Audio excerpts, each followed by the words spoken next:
The Honorable Junet, 10 minutes. Thank you, Mr. Speaker. Mr. Speaker, from the onset, I want to say that I want to congratulate you first for being elected as a Speaker, but secondly, Mr. Speaker, we are a country that is governed by the Constitution and the rule of law. Mr. Speaker, you know, and members know very well, that we have, as a country, decided to govern our... Mr. Speaker, Mr. Speaker, as a country, we have decided to manage our politics in a certain way, legally, Mr. Speaker. And I know, Mr. Speaker, that we did an amendment to the Political Parties Act here. And as alluded to by Honorable Chungwa, it may have been as acrimonious as possible. But, Mr. Speaker, the law was passed. The law was assented to. And some of their architects might be even in this house with us. But anyway, that's a story for another day, Mr. Speaker. The law was assented to, Mr. Speaker, and the law was passed. And the law was taken to the Constitutional Court by a private citizen. And the court affirmed that the law was enacted constitutionally, Mr. Speaker. Having said, Mr. Speaker, that, and numbers were raised here, and voting was done, and everything was done. But, Mr. Speaker, the issue I want to raise here is that in governing our politics, we decided to have pre-election coalitions and post-election coalitions, Mr. Speaker. Mr. Speaker, what we are discussing here are members of parties that made a pre-election coalition agreement, Mr. Speaker. And, Mr. Speaker, that agreement was registered with the political parties registrar. And, Mr. Speaker, when I finish my presentation, I want to table that coalition agreement, Mr. Speaker. It is with me here. And all those parties have signed, Mr. Speaker, through their signatures, Mr. Speaker, in a broad daylight, in a ceremony that was held at KICC, Mr. Speaker. Those who are saying it was at night, maybe that time they were campaigning somewhere. But the ceremony, Mr. Speaker, started at 9 a.m. in the morning and ended at 3 a.m. And we went to a rally in Jacaranda after that until 6 p.m., Mr. Speaker, 3 p.m. And all these parties, WIPA, Kenya African Union, KANU, National Rainbow Coalition, National Kenya, Muungano Party, this is Maendeleo Chap, Mr. Speaker.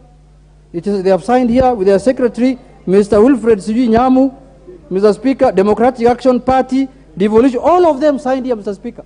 And I want to table this agreement, Mr. Speaker. And Ochieng Party, Mr. Speaker, MDG, signed here. And I know why he signed, Mr. Speaker, but that's a story for another day. Mr. Speaker, we must respect our laws, Mr. Speaker. Mr. Speaker, you yourself, you are a party leader, Mr. Speaker, before the election. And you decided on your own volition, you want to have, your party wants to have a pre-election coalition agreement with another coalition, Mr. Speaker. And those parties should have followed you suit, Mr. Speaker. You cannot, Mr. Speaker, break a marriage, just to pick from where Honorable Osoro left.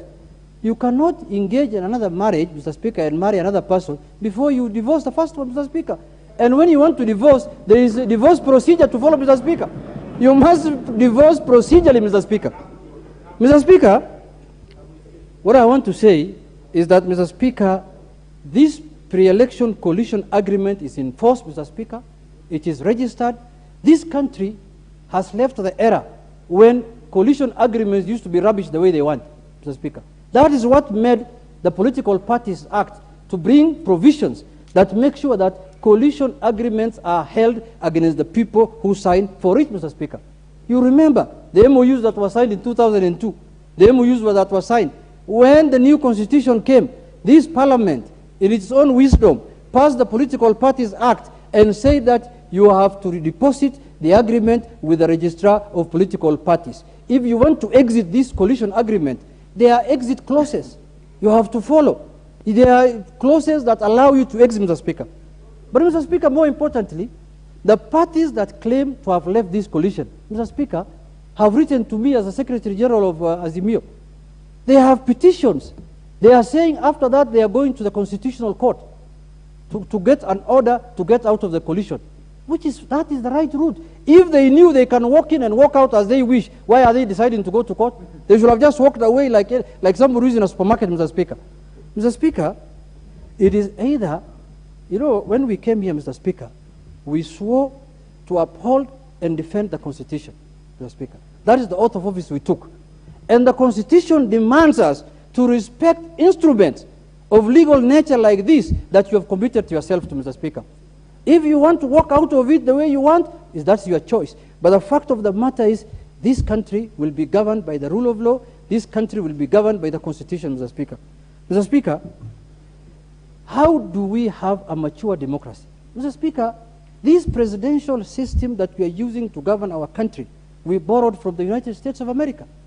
Mr. Speaker, there are times when the president of the Republic of Kenya does not have the numbers in the Congress, but he does not cease being the president of that republic. They have midterm elections where the president loses the Congress. Obama lost it in 2015, I think, but he did not cease being the president of the Republic of the United States of America. Mr. Speaker, it doesn't mean that for you to become president, you must have the numbers in Parliament. No. Parliament is a separate arm of government. Mr. Speaker, you can still remain the president and you still don't have numbers in the National Assembly. Maybe you have the numbers in the Senate. That is how mature democracies operate, Mr. Speaker. Mr. Speaker, you can get numbers in Parliament through election. You cannot get members of Parliament through poaching, Mr. Speaker. That's a fact of the matter, Mr. Speaker. Mr. Speaker, we want to categorically say on the floor of this House, the precedents we are going to set this Parliament, this time, is going to be for posterity, because we are going to have elections in 2027. A president might be elected who is going to have less numbers in the National Assembly. Then he wants to force people to accept that he is the majority party in Parliament because he's the president. No, the presidential election is separate from the parliamentary election, Mr. Speaker. People can be elected in one party, in one coalition, Mr. Speaker. So, Mr. Speaker, let us not mutilate democracy on the floor of this House, Mr. Speaker. We must accept that the will of the people of Kenya, who elected the president as the president, must be respected as the will of the people who gave certain coalition and certain party the majority in this House, Mr. Speaker. Mr. Speaker, I am being told that Azimio la Umoja, one party, has no leadership in this House. Their presidential candidate is in this House. The leader of the Kenya Kwanza is not in this House, Mr. Speaker. He is sitting in State House. He's the president, he is in State House. He's not in this House with us. So there is no requirement the leader of a coalition must be in this House, Mr. Speaker. The leader of the coalition can sit anywhere in town so long as his troops and his members of Parliament are in this House, Mr. Speaker. You cannot then let us have the president here sitting with us, Mr. Speaker, as the leader of the Kenya Kwanza coalition, Mr. Speaker. Mr. Speaker, we don't want even ourselves as the Azimio la Umoja to be given a due advantage, Mr. Speaker. If we had less numbers, Mr. Speaker, the will of the people, these parties that joined Azimio la Umoja One Kenya, Mr. Speaker, came knowing very well that they are in this coalition in their rightful state of mind, Mr. Speaker, and the people who elected them to this House knew very well that they are in that coalition, Mr. Speaker. It will be betrayal of the people who elected those people in the name of Azimio, Mr. Speaker, for them to come to Nairobi, for them to come to the Parliament and change course, Mr. Speaker. That is not the democracy we want to advance in this country, Mr. Speaker. Let us have let us have politics that follows the law, Mr. Speaker. Let us have politics that respects institutions, Mr. Speaker. For example, just wait, Mr. Speaker, the registrar of political society, political party, Mr. Speaker, has this document. Honorable Junet.